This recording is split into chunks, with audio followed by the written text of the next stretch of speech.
Good morning, lovely people. How are you? I'm Libby, and this is the Truly Myrtle podcast.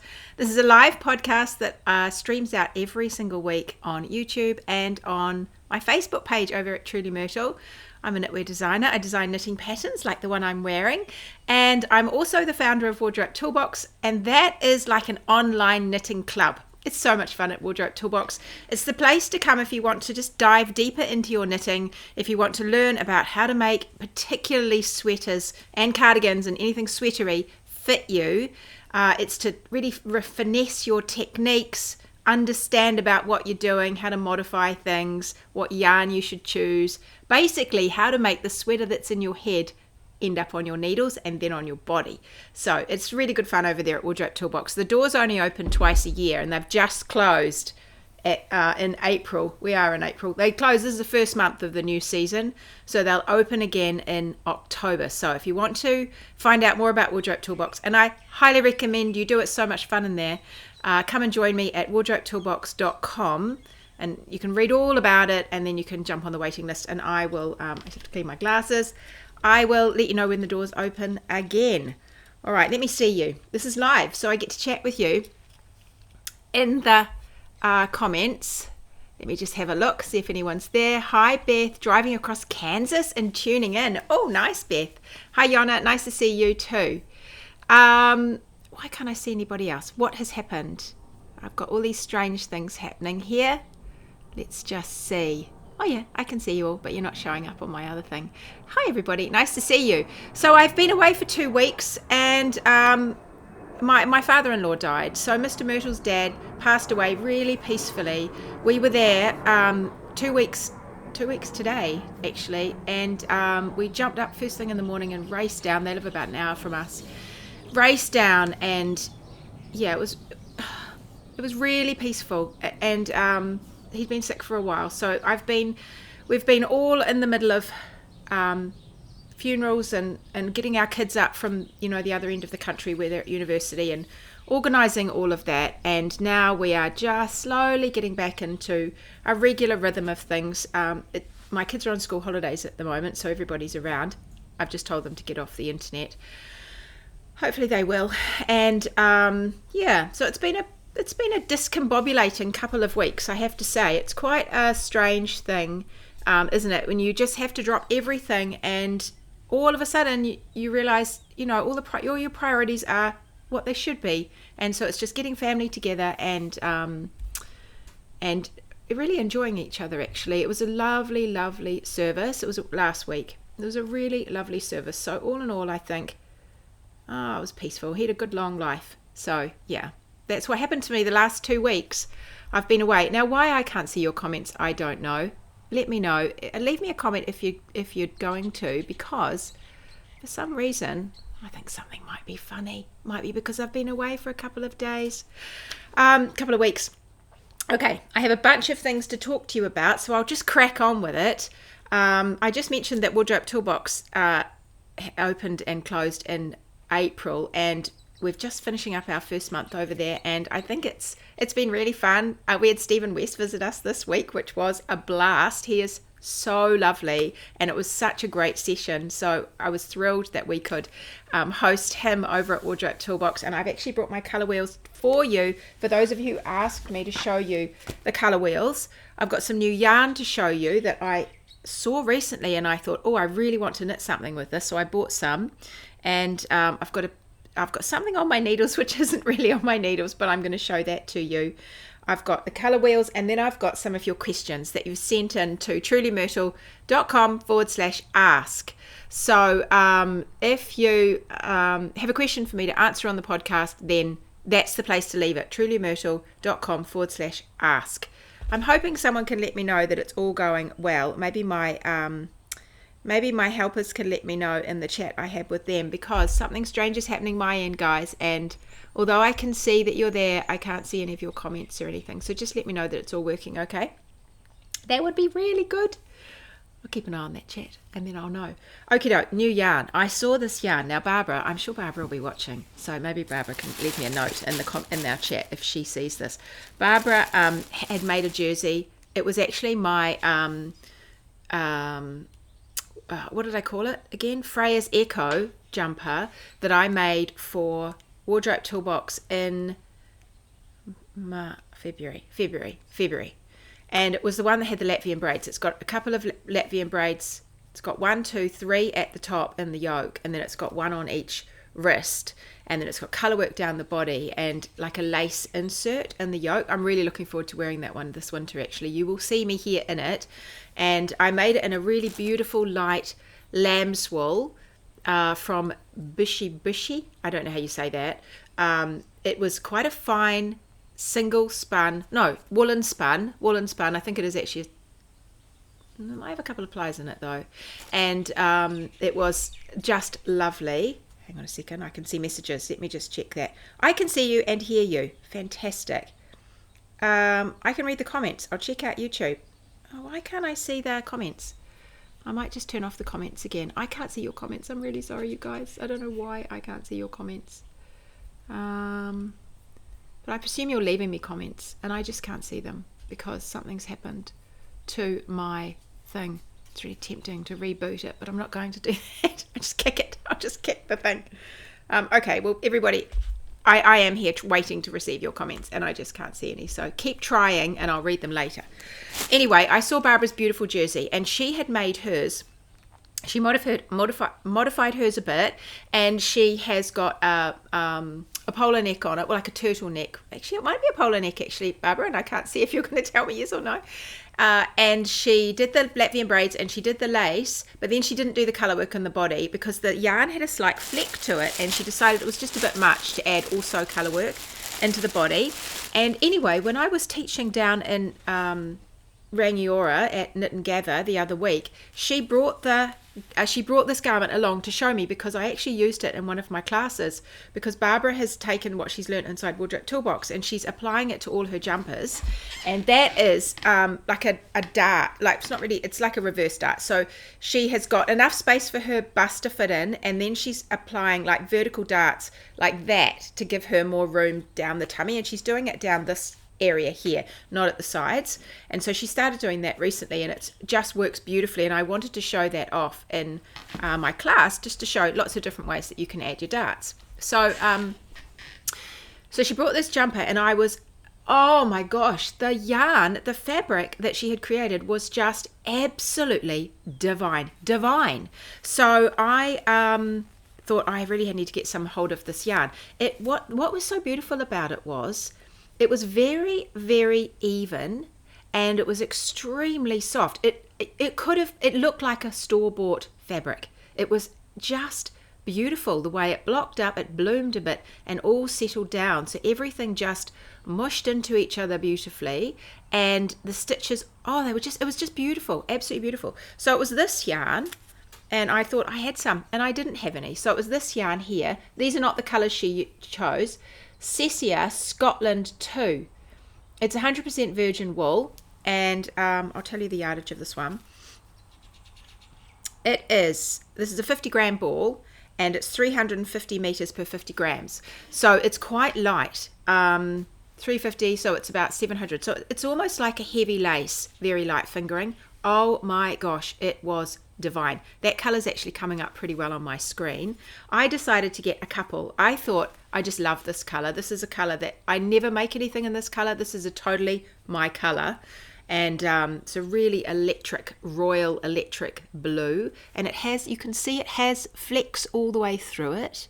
But I thought, oh look, I don't know when I'll do this, but I thought I could do something with the cream, which also has little tiny flecks all the way through. I don't know if you can see that. I hope you can. Some of them are even blue. It even has a blue pop in there. There's a blue just up there. It's just, oh my gosh, it's so lovely. It's so soft. I think it'll be beautiful to knit, lovely and lightweight. And I thought just a classic blue jumper with white color work. I thought that would be really, really nice. Really, really nice. So I bought some. We talked recently inside, where did we talk about it? It was inside Wardrobe Toolbox. I'm pretty sure I answered a question unless it was here on the podcast, about how do you know how much yarn to buy I think it was in our Q&A in Wardrobe Toolbox this month. How do you know how much yarn to buy? And I pointed everybody out to an app that I have on my phone called Stashbot. Hang on a second, I can see more messages. I couldn't see them. I couldn't see the comments when she first came in, but she closed the comments and opened them again, and it's all good. If you can tell me any good comments, I can't see any comments. I'm really sorry, you guys. Comments coming in fine. It's me. It must be me. Hang on, let me just, I don't know what to try. Comments. I don't even know how to get comments if I don't click this button. I'll just click that button again. I can only see one from Beth, and I can see one from Yona coming in from YouTube. Otherwise, folks, sorry about that. Post to all. Why don't I post? I'll do a post, and I'll say, is this working? And you tell me if you see that. Otherwise, I must be in the wrong place. Anyway, I was showing you this Stashbot app before I got distracted by the things on my computer. I have a little app on my phone called Stashbot. It looks like this on my phone, and you can slide that bit across at the top. It's a paid for app, and it's only on Apple at the moment. But you slide this across, and you can see it's got reflected average sweater, long length tunic, cropped sweater, all of those. You put in the chest circumference that you are, and you can swap it between centimeters and, hang on, where do I click that? Inches. And then it gives you stitches per inch or per centimeter at the bottom, and then it tells you your yardage in meters or in yards. And I think it's I think it's good, and I think it's good because I think it's pretty accurate. It's been beautifully worked out. It's Hannah Fettig, who used to have Knitbot. I don't think she's designing anymore, I'm not sure, but she has Stashbot. I really recommend that. I think it's a great app. It's reasonably inexpensive. It's less than $10 in any currency that you're looking at. I don't know about, any main currency that you're looking at. It's less than $10, and I just have it on my app, and you don't have to renew it. It's not a subscription, it just stays there. So I recommend that if you don't have an Apple and you still want to access that, you can buy it as a PDF, and you can download that and then have that as a PDF that you look at. You just follow the chart across, really, with all the headings and the gauges down the side, and it's the same thing. That's just convenient having it in that format. Anyway, I was saying I've got that. I really like that. So it just gives me a sense of things. I already have a sense of things, of how much I need for something. I always take into consideration that I'm going to do quite a lot of swatching. And so I like to have a lot of extra yarn. You may not have quite as much extra yarn as me, but I do like to have a lot. And so what I did for this was, I thought, well, I don't really know what I want to do with it. I want to feel it. I want to see it. I want to have a play with it. So I just bought two. I bought one of each colour that I wanted, that I thought looked good. I may not even stick to these colours, but I think I might. And I just bought one of each, and I'll have a swatch with them, and then I'll decide, okay, well, now I've done that, I think what it's telling me it wants to be is this, and I'll go out and I'll buy the rest. And so that's the way I've done it. It's easier, of course, when it's a commercial yarn, because you're more likely to get the yarn again. If you are buying them in advance, though, just take a note of the batch, the lot number here, so that if you buy more and you want to join it in together, think about whether or not you're going to need to alternate those to make that new lot join in without any hiccups, or whether or not you just abandon your first ball altogether and go straight to your remaining balls for your actual project, only using the first ball if you run into an emergency. So I thought that was just a good way of doing it. I think if you really just want to have a play and work out if you really do want it, just grab a couple. It's so nice. I can't tell you, it's absolutely beautiful. It really is a beautiful yarn. Something else I got that's new, which I think is divine, and I hadn't actually seen this in the flesh, but Kath, who owns the yarn store in Rangiora Knitting Shop, I can't remember the actual name of it, but it's got Rangiora in it. She showed me a brochure of some yarn that she was bringing in for embroidery, and so she sent it to me. She showed me, and then it came in, and she said, "What do you want?" And I said, "Well, I think could you just pick me some off the thing and send them to me." There are 60 colours in total, and 2, 4, 6, 8, 10. I think I got 20 or 30. I think there are 30 here. I got heaps of them anyway. I got all of these. She picked me all of these. I said, I think I want something kind of mucky, like soft palette. And these are, I didn't print out the thing to do with them, but these are DMC Eco Vita. They are organic wool, and they look like natural dyes, but I'm pretty sure they're not natural dyes. But they all look like natural dyes. I'm just going to try and find some more information on here. It just says 100% organic wool, 16 meters in this little thing. So it's perfect for embroidery. Now, the thing to remember about embroidery is that it's ideal to use the same weight of embroidery thread as you are yarn that you're knitting with. Otherwise, it'll just sink into the work. So if you're going to use something thicker, you'll want to double these because they're pretty fine. But aren't they beautiful? The colors are just beautiful. They really are. And I thought, it'd be nice to do a bit of embroidery on something. I had this idea of a cream jumper. So I knitted up a little swatch with some yarn I had. This is from Skeins, and this is called, flippin' heck, what's it called? It's alpaca. They're pure alpaca, Mahana, I think it is, Mahana. And I knitted up a little swatch in this. Now the thing about this is it's actually quite see-through.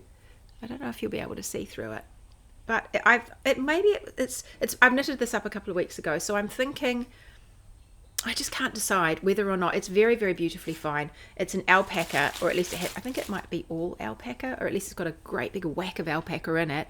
And I thought those just on the top of that would be so pretty. And I thought, maybe I should just do something just for me and not worry about making a pattern. Just do just one size for me. I don't know. I was really tempted just to have a play with it. And I thought a cream jumper with that somehow pretty color, somehow pretty embroidery on it. This is very fine, so I thought it would work out beautifully. But I'm unsure at the moment because it's quite, like, I can see my fingers right through it. So I think it might be too fine. I don't know. Maybe I just go down a needle size. If I went a needle size down, it would close up some of those holes. So I could try that as well. I think I did this on a 3.25. So I probably could do it down to a 3. That makes it tiniest stitches, but wouldn't it be glorious? Anyway, that's my thoughts. Those are my thoughts. I have a lot of thoughts. Less action than thoughts, unfortunately, but I do enjoy having the thoughts. So I've been enjoying having those thoughts, thinking about that. That's pretty good. So those are all the bits of, those are sort of my new yarn. I forgot to show you some gorgeous little stitch markers that were given to me by Susan when I was at Knit August Nights, and these are very timely. They're actually more timely this week because they are for, as it says here, Anzac narrative yarns made by Christchurch and Sarah. I think they must be hers, and they're Anzac markers, and it's Anzac Day tomorrow here in New Zealand, and this is a commemoration of Anzac Day, which in World War One, and really all of our soldiers in New Zealand that have given up their lives for our freedom. And so it's a big celebration here in New Zealand and Australia, and they have the little poppy to commemorate. So I thought those were really pretty. And she's so kind. She said, "Thank you for fostering a love of knitting and inspiring each and every one of us." And she's really sweet. And this lovely little card. I forgot to show you those last time when I got back. I have also, it's really frustrating that I can't see what you're saying. I'm actually finding this extremely frustrating. Hang on, let me see. I don't know why it's not working. Maybe I've got a good idea. Hang on a second, you guys. Let me just turn off the sound, and then I won't hear myself. I can at least go to YouTube, and I can see your comments. Here we go. There's the podcast. I found the podcast. Let's just see. There's me looking. Where's the chat? Chat.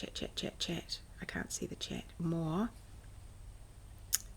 Grab your knitting. Come for the chat. How do I find the chat? Guys, how do you find the chat on your phone? I don't know where it is. Join the Hangout. Live podcast. It's because I don't have an app on my phone. I've just had to go in on maybe if I had the app I'd be able to see it, and I can't see it because I don't have the app. Oh, so frustrating. Anyway, you can all see it, so that's the main thing. That's good. Okay, what else was I going to show you? I talked the other day about doing a single skein shawl. Well, actually, I didn't talk about doing it. I talked about how it would be good to have more, and you all said, yes, it would be really good to have more. So I thought, yeah, it would be something I could do. So I ended up getting this beautiful yarn out. I did it over what colour, and in the end I thought, you know what, I fancy something that just is going to work with absolutely everything. And so I used the lovely ball winder that I got from Barbara, which is out in my sitting room in my big knitting basket, and I wound up a ball. Annoyingly, I actually managed to make a massive knot and ended up having to do a little join in it. Well, it's got a knot in it. There's the knot right near the end, so maybe I'll never get to it. That's my hope. Actually, maybe I could go past it at the beginning. Anyway, this yarn is from Sarah at Bombed Yarns, and it's called Anonymous, and it's sort of, actually, that feels about right for what I had in mind. Let me just be a bit closer with the microphone because I don't know if you can hear me. It's 4-ply fingering, it's superwash merino, 400 meters per 100 grams, and I think it's her Dynamite is the name of the base. It's lovely. It's got a real denim feel to it, and I thought, oh yeah, I fancy something with a bit of texture and denim. And what I've decided to do is I've actually got another yarn here, which I'm having a go at the beginning of it just to see how I want to do it, because I think I'd like to have an I-cord that runs all the way around it. So I was just starting it off, and I've done some charting. I've charted it out, an idea, and I've done a couple of little charts, and I thought I'll just knit them up and see how that's looking before I start the real yarn. So I just got some yarn in my stash that's very old. And I'm also trying these. I thought, I'll just have a bash with these needles and see how they feel. They're those cubics, and I haven't tried them. I think they're called carbons or something. Or maybe I have the packet in here. No, I don't have the packet in here. But I haven't tried these before. I know a lot of you like them. I don't really have my sore thumb so much now, but every now and then it comes back. So I thought I would try those and just see how they went. And anyway, it starts on one corner. It's going to be one of those shawls where you weigh it. You work to halfway, and then you weigh it. You keep weighing it, and when you get to about halfway, you say, all right, I'll just turn around and go back the other way. And a bit like Bejeweled, for those of you who have got my Bejeweled shawl, a crescent, but you knit it from side to side. That's what I'm thinking. So I've planned for that, and I'm having a bash at starting it. Well, I did have a bash to start it. I'm going to sit down and knit a big garment, so I'm going to bash that one out first. My big garment that's on my needles, that's for wardrobe toolboxes, coming up next, and then I'll come back to that little shawl, or maybe I'll put it down and pick it up. I'll see how fast my garment goes, and then I'll get back to that as well. So yes, that is what I have got. Those are all the things I have on my, I have other things on my needles, but I just ignore them. Those are the things on my needles that might be reasonably active. I'm looking at a big pile of swatches down on the floor for the new garment that I'm about to do, and it's always fun starting something new. It's always fun choosing the yarn, thinking about what you want it to look like. I really enjoy that side of it. So I'm in the throes of doing that right now, and I don't know what happened to April. I was supposed to be doing this a month ago, and I don't know what happened. April just vanished, and so here I am a little bit behind, but never mind. Colour wheels. I talked to you about colour wheels the other day because I talked to you about how oh no, I've got an idea actually. I might be able to see your comments on Facebook. Sorry, I've just had a thought about that. Turn my thing down. Someone's asked to join the hangout. Hang on a second. Let's just go to Truly Myrtle. It's just I'd like to be able to see what you're saying. Live. I'm live. Here we go. Here she is. There she is. Comments. I can only see one comment. 13 comments. Here we go. Is this working? It did work. I popped up. Stephen West is great. He's very down to earth. Oh, hi, everybody. It's so nice to see you. I can see the Facebook people. So if you're on Facebook, you can say hi to me.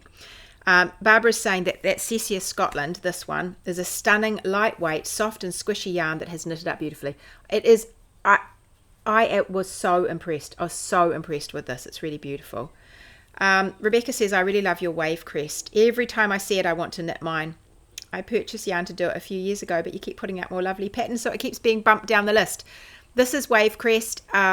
She is a little top-down jumper knitted in Circus Tonic yarn. It's a tweedy yarn and fingering.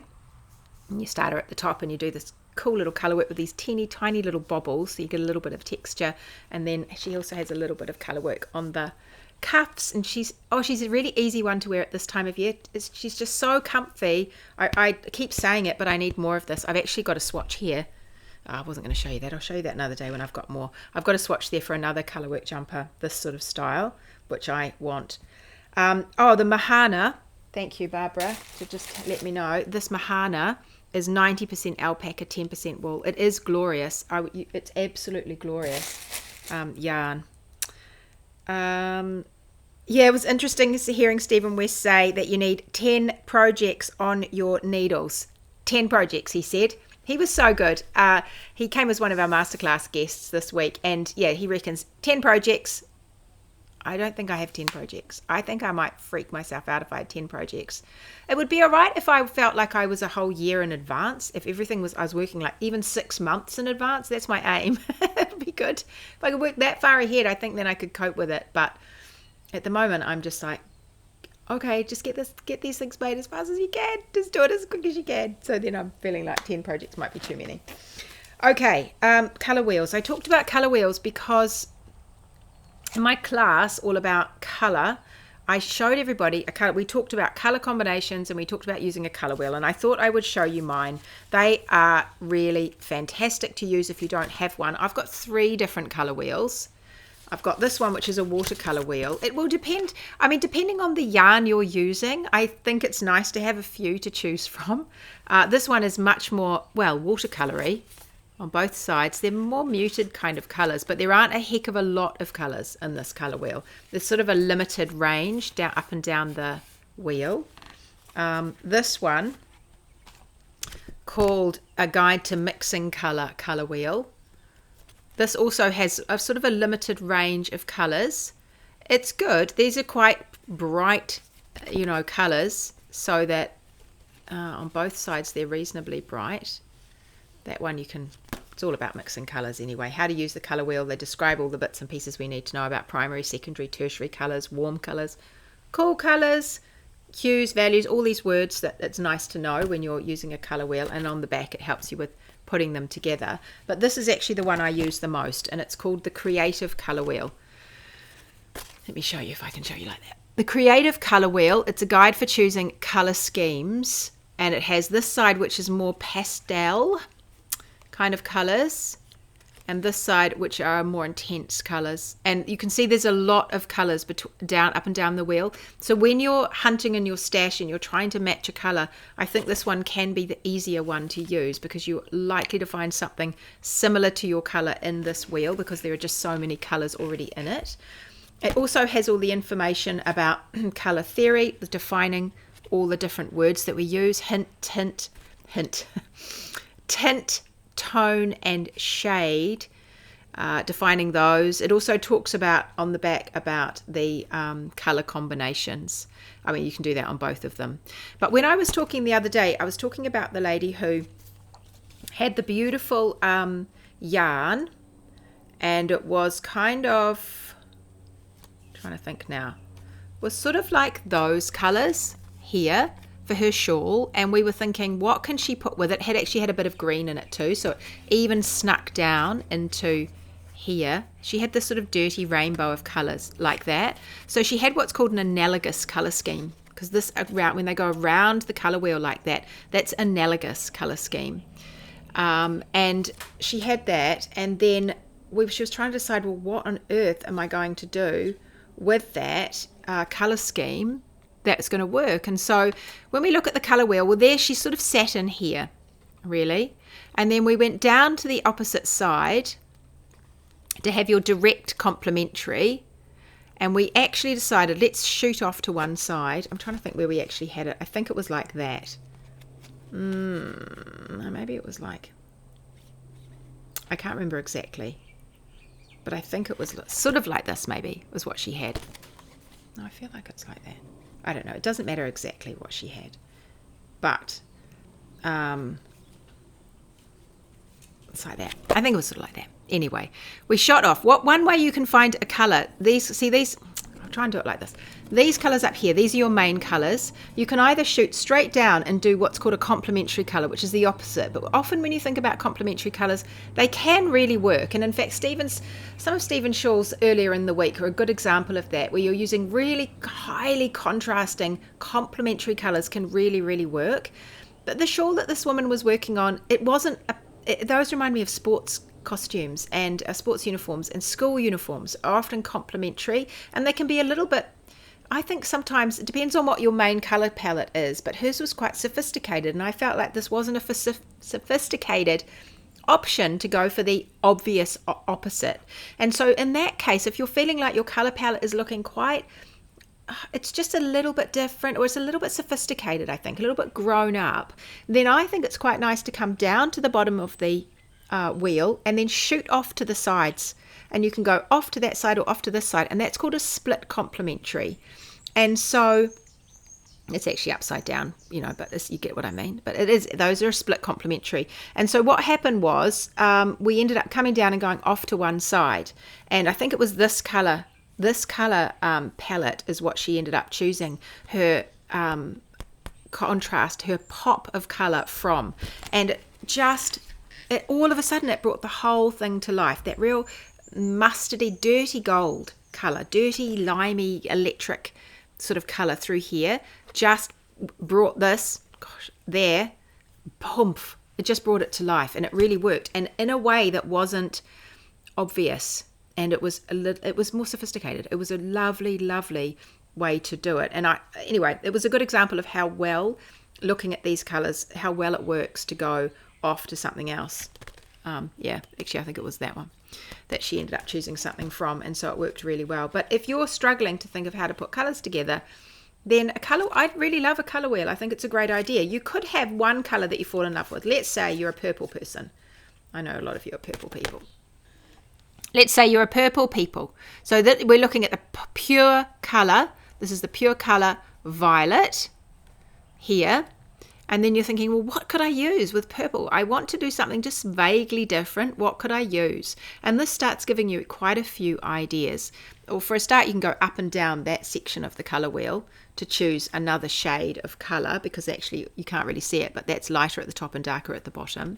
You could go straight down the bottom, top to bottom, down here, and go for your direct opposite color, which it can be a little bit obvious, but maybe that's going to work for you. Maybe you shoot in and you have a little bit more mustard and a little bit, you could pick that one up here and that one down there, so that you have sort of a little bit of different values happening, so something really pops. Or you could do, see, okay, there's a few in that triangle, you follow the triangle.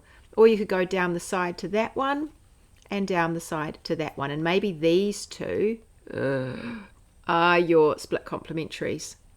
The way we did it before, we actually skipped one to get to the split complementaries. It doesn't really matter, but you can sort of look at those ones on the other side and say, oh look, there might be something in there, because you could go for your opposite, your split complementaries, and then this one up here.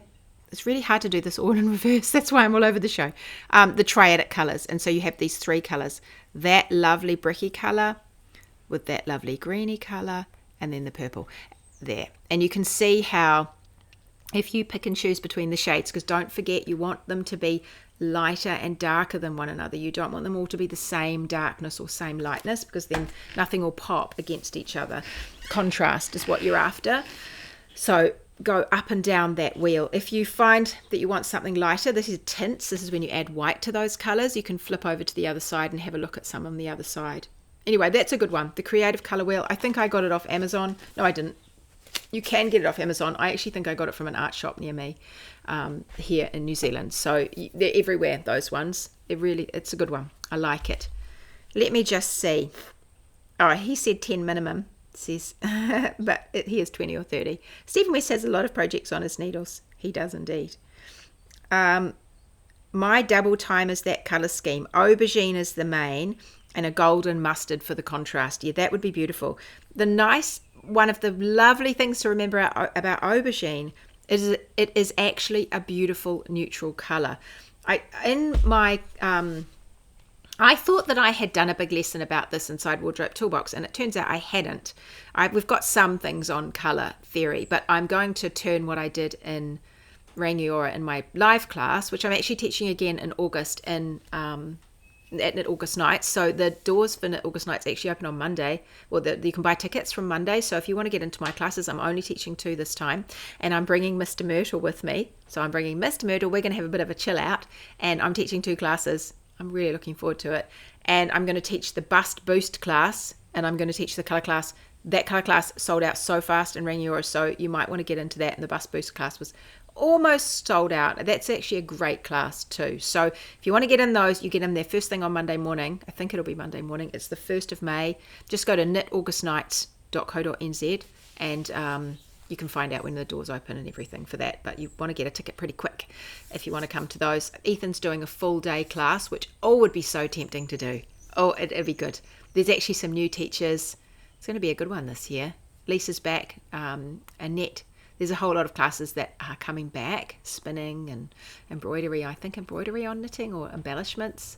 There's a bunch of them. Heaps of classes. It's a good lineup. So you'll want to grab those quick if you want to come, because there are only limited places for those classes. Anyway, I am going to turn that class that I taught live. I've got all the handout. It's all ready. I just need to record it all, and then I'll pop that into Wardrobe Toolbox. And so we will walk through the colour wheel, and we'll walk through different combinations, and we'll talk a bunch about different ways to arrange your colours and ideas for quick ways of choosing colours, and also for just be feeling where to get some sort of inspiration for colours. It was a really fun class. It's a good one. Okay. I'm going to, because I actually have a Wardrobe Toolbox call with a lot of you people at 11:30, and we've got our Q&A for Sweater Fit Plus, and I'm going to wrap this up fairly soon. But let's just quickly go through some of your questions, which I have been meaning to get to for a couple of weeks, and obviously I haven't been able to do that. I have got a section on my website where you can fill out your question that you want me to answer on the podcast, and then I will bring it to this podcast. So if you have a question, go to trulymyrtle.com/ask, ASK, and pop your question in that form, and I'll bring it here and I'll answer it. Wardrobe Toolbox people, this is not the same as your Wardrobe Toolbox Q&A. I go into much more detail in Wardrobe Toolbox than I will in this. So if you're thinking you're sending me a question for the Wardrobe Toolbox Q&A, can you send it to us over there? You can use the links in the emails that we send you. There's a form you can fill out, and there's also an email you can contact us, and it's all at wardrobetoolbox.com. And this one is Truly Myrtle. So I will answer them here, but it's unlikely to be as comprehensive an answer, particularly if you give me measurements and numbers and you say, how can I do this in the pattern? I'm not going to walk through a pattern size and choosing a size with you to the same degree here, because I am going to pick up these questions and answer them on the spot. Whereas actually yesterday afternoon, I spent the entire afternoon prepping for our question and answer session that's coming after this.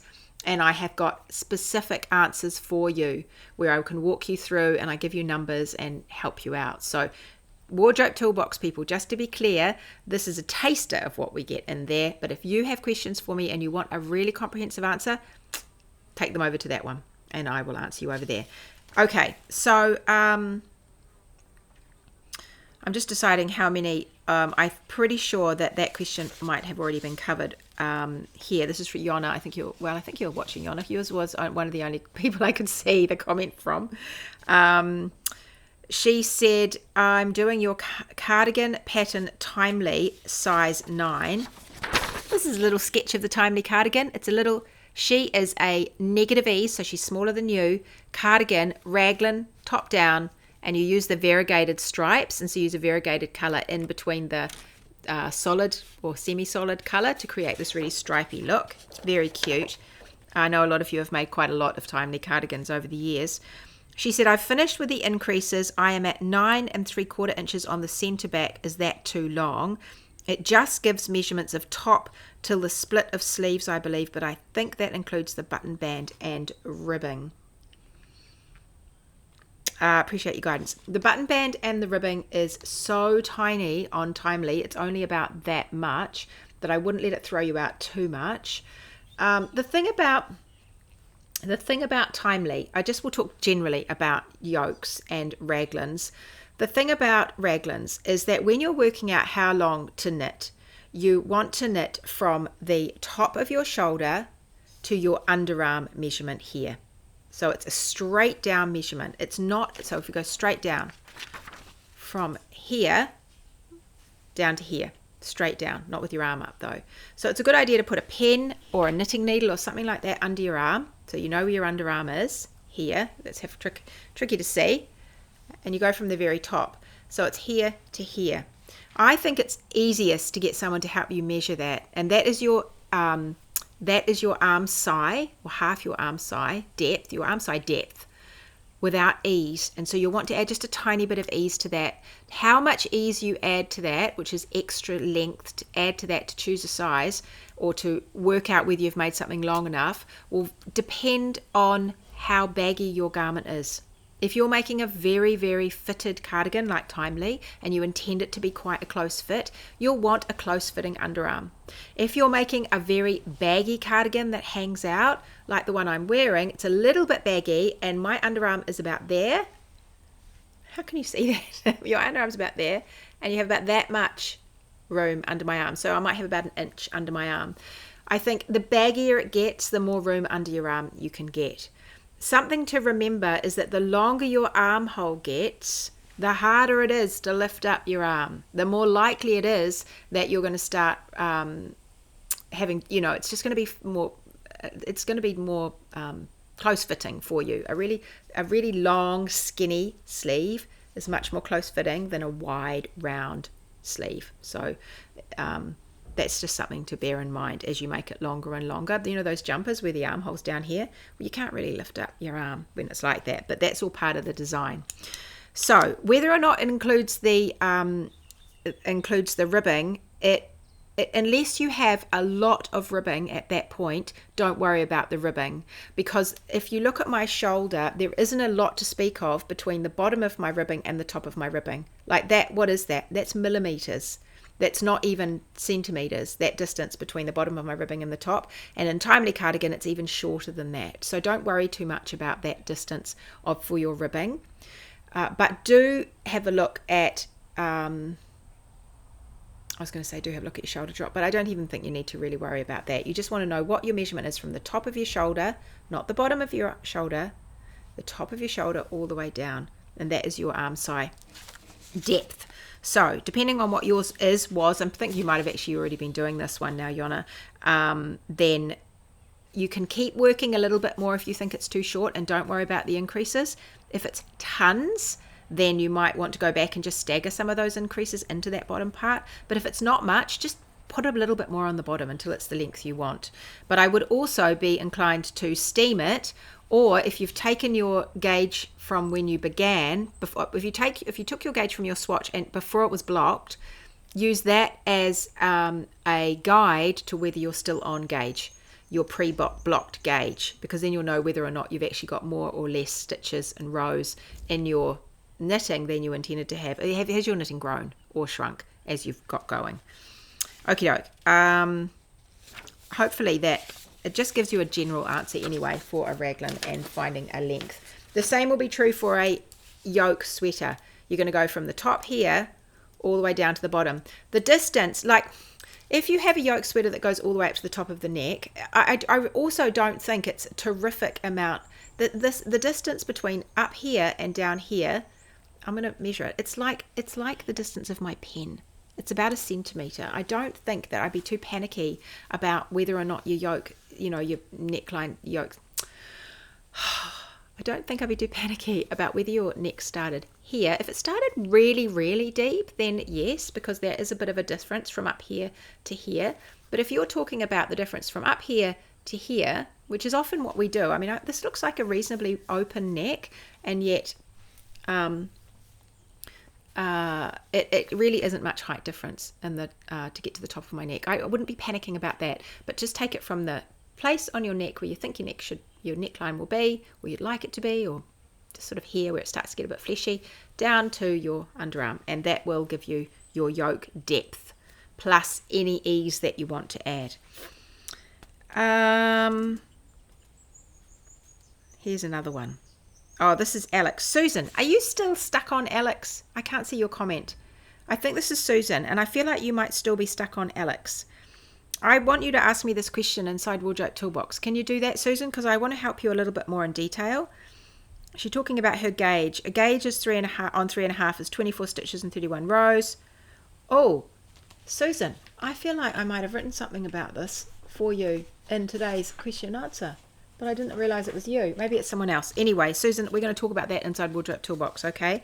With a little bit more room, a little bit more time, and I'll be able to show you my hands and things when I'm answering that question. So I'm going to leave that one just for now.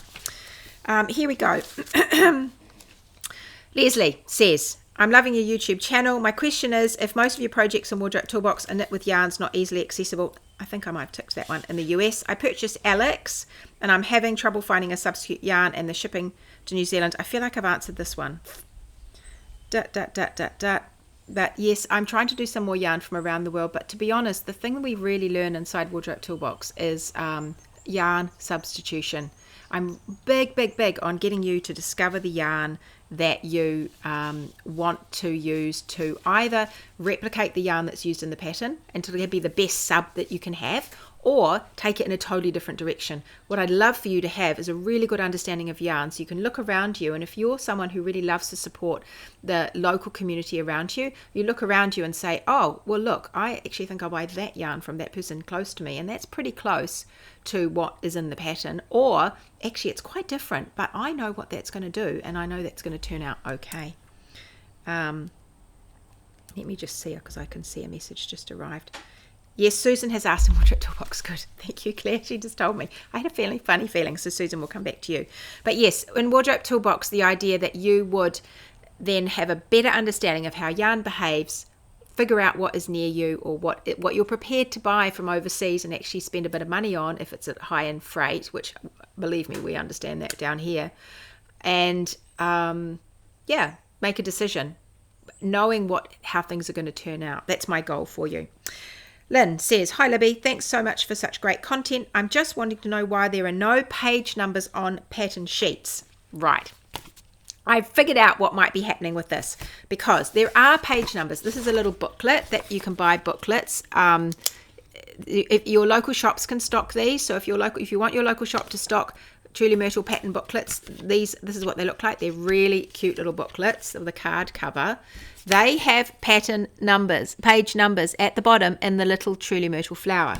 If you get a digital copy, which you will get if you buy one of those online, if you buy a printed pattern from me and I post it to you, you will also get a digital copy. This is the new pattern inside Wardrobe Toolbox that we just got in our Sweater Fit Plus, and I will show you the abbreviations page.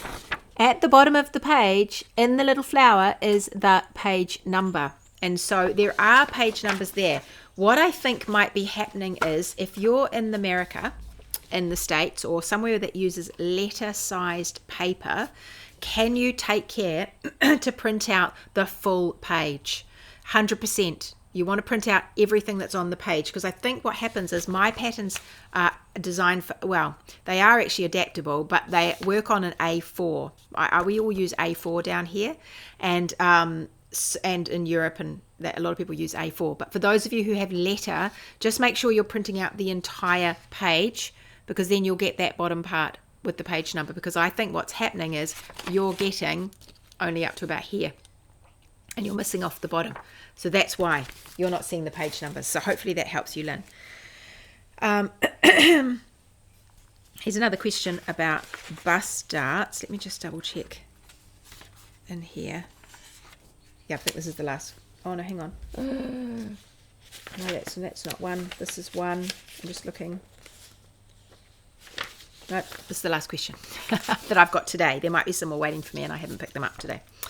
I've done bust darts 2 ways with short rows, and just adding stitches to bust area. All have been in my patterns. Which do you think works best, since my high bust is smaller than my full bust, so I like it smaller on the top, and add bust shaping, and my top does not pick up in the front? Okay, there's a few things just to unpack real quickly there. So what you're saying is that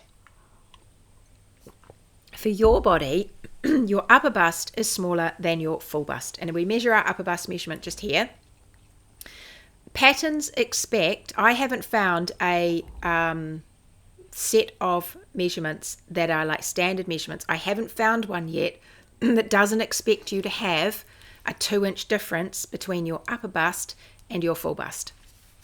It's expecting that your upper bust is 2 inches smaller than your full bust. You just tuck that away in the back of your head, because I know a lot of you either have got your upper bust is a lot smaller than your full bust. That's very typical. But also some of you have exactly the same measurement between your upper bust and your full bust. And some of you even have bigger through your upper bust and your full bust. So there's a whole range of things. The pattern expects that you have a 2-inch difference, and some of you will. If you have a 2-inch difference, then you could choose a size based on your full bust. But if you don't, you're going to want to choose something based on your upper bust measurement and then add ease to that, because your upper bust is a better indicator of your shoulder size, and it helps you be more proportional through here, so that things fit your shoulder if they fit you up here, because they just fit you better up there. I'll explain that more, because I'm actually going to talk about this in our wardrobe toolbox Q&A later today. So this Yona is saying that she has a smaller upper bust, but we don't know how much smaller. But her front doesn't pick up at the front. Her tops don't pick up at the front. So if you have a much fuller bust than your upper bust, and so you have quite a prominent front bust, or you have a very narrow shoulders and a fuller bust, you can be a variety of different proportions. But essentially, if you have more fabric needs to travel down the front than it does down the back, then your tops can pick up at the front, and you can have a top that goes up like that. That's a good way of knowing that a bust start is a good idea for you. Yona's saying hers don't do that. So I'm thinking here that maybe just a small modification would work for her, but maybe her proportions are such that just giving her enough room around. I'm really curious to actually know your measurements, Yona, and I know you're in Wardrobe Toolbox, so we can talk about that over there. I think would be great to actually nut it out for you specifically. But in general, there are a couple of ways of doing short row. There are a couple of ways of doing bust starts. There are actually a few ways of adding room for your bust. And the first one is just making the whole front wider. If you're someone that then goes in again underneath the tummy, you might find you have too much fabric down here. So you might like one of the other ways. Another way to do it is to have horizontal bust darts. I call them short row bust darts. And so you're actually putting in short rows. So you're creating a wedge of fabric through the middle. That adds length, but not width. So it just means that you might have a very close fit across the bust. It might look lovely, and they do look really good actually. So you've got a close fit across the bust. So you're actually reducing the length of your sweater because it's tighter, because if it gets wider, it gets shorter. But you're adding back the length with your bust dart here, because you're adding back a bit of length, so your top doesn't pick up at the front. So that's another way to do it. A third way to do it is something I call a simple bust dart, and that's where you just knit out and back again, and you create just a little wedge out and back, and you are actually creating more width through your bust. You're not creating extra depth, you're only creating width. And it just means in this area here, things can get wider, but then you can reduce them away again. And for people that want the fabric gone under here, that's a really good option. You can do this simple bust dart where you go out and back with a horizontal bust dart. You can do half the simple one horizontal with short row, and then the other half of your simple one. So you can do that as well. And then the other way that you can do it is you can do vertical bust darts or vertical darts. There's different ways of adding darts vertically for different reasons. And those can start right up here. That you can have so much fun. If you think about your princess line that starts from your shoulder, they generally go like this. They weave in, they scoop in. You can see them. If you think about a panel dress that you might have ever have worn or have seen, they scoop in, they go down, and then they sort of scoop out again. So you have that, it's like almost like a moon-shaped dart area. Anywhere up and down that dart area, you can put in bust darts. So you might add room. You might do a whole bunch of things. You might take away room, so that you can have something close fitting through here. Then you might add a bit of room here, and then when you get to here, you go a bit straight, and then you'll just take it away again. Or you might leave it out because you might actually want to have more fullness underneath your tummy, or you might do what Barbara did all the way back in the beginning when I was talking about that beautiful yarn and looking at what Barbara learnt inside Wardrobe Toolbox. She just makes sure she has enough width for her bust, and there's a variety of ways to do that, either wider, add a bit more hair, do some increases across the top, however you get there. Have more width for your bust, and then you can actually keep that dart going underneath here, and that just gives you room underneath, a bit more A-line shaping. That's not really specific to the bust, although it does work for your bust.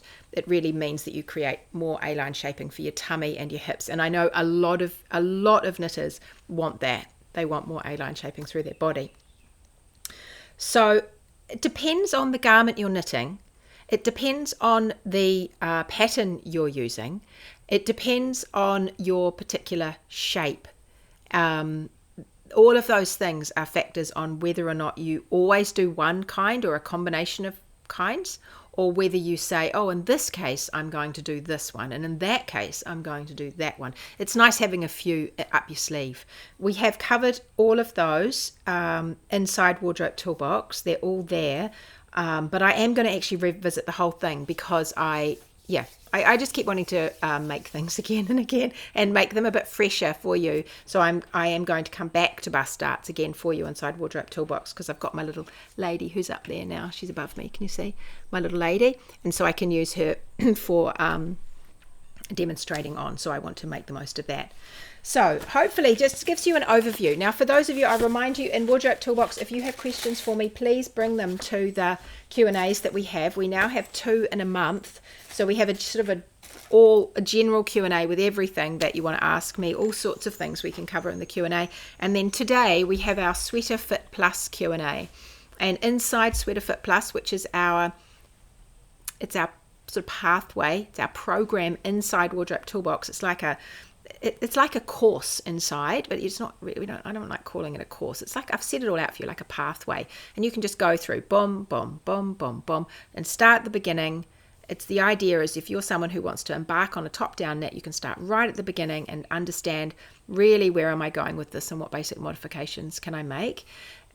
Once a month we have a question and answer session just for that. And inside Sweater Fit Plus you will find a place to ask your questions, and I will gather all those up, and I have done. I've got a heap of questions today. Gather all those up, and then I can sit down and I'll go through them with you. And the nice thing about that is I've got my camera up above my head, so I push all this back and I sit up on my stool at my table in front of me, and I can show you my hands, and we can walk through the pattern. And because everybody has this pattern, the Easy Breezy, we can talk all the way through the pattern, and we can talk about numbers, and I can help you choose a size, and that's what I've done today. For quite a lot of you, we've talked about specific things inside the pattern. So I'm looking forward to doing that, and it's in half an hour's time. I'm really sorry I didn't get to see all your comments today. I am so disappointed that I have sat here talking to you and I can't see you. Let me just see if I can go back at least to Facebook, because I can see some comments on Facebook. Oops. Hang on a second. I can see who's watching. You can see lots of you are watching. Oh, it's really nice to see all you leaving your comments. I'll go back and have a little look later. You can more than welcome to leave me comments underneath this YouTube video or under Facebook. I read all your comments, and I do listen to what you ask me in there. So if you've got a question for me, like, can you show us the color wheels? I come back and I'll show you the color wheels. So, but if you have a specific question just about something to do with modifications or patterns or one of mine or something to do with knitting, then drop it over at trulymyrtle.com/ask, and I will answer it here. In the meantime, the best way to catch up with me is on my mini mag, and so if you head over to trulymyrtle.com/mini mag, you can sign up to my weekly email, and it comes out every Friday morning my time. I'm also sending a reminder on Thursday mornings just to let you know that this podcast is going live, so all you have to do is click it and you're here. So that's a good way to do that. If you fancy it, you could give me a thumbs up here on YouTube or on Facebook. You can give me a thumbs up and say, yay, I was here even though you couldn't see me. I am here watching. It's always nice to see your thumbs ups. And if you fancy it, you could also follow the channel so that you can always catch me when I go live. I will see you same time, same place next week. I'll be back again next week. and I'll have more goodies to show you. So in the meantime, happy knitting everybody, and I will see you soon. Bye everyone.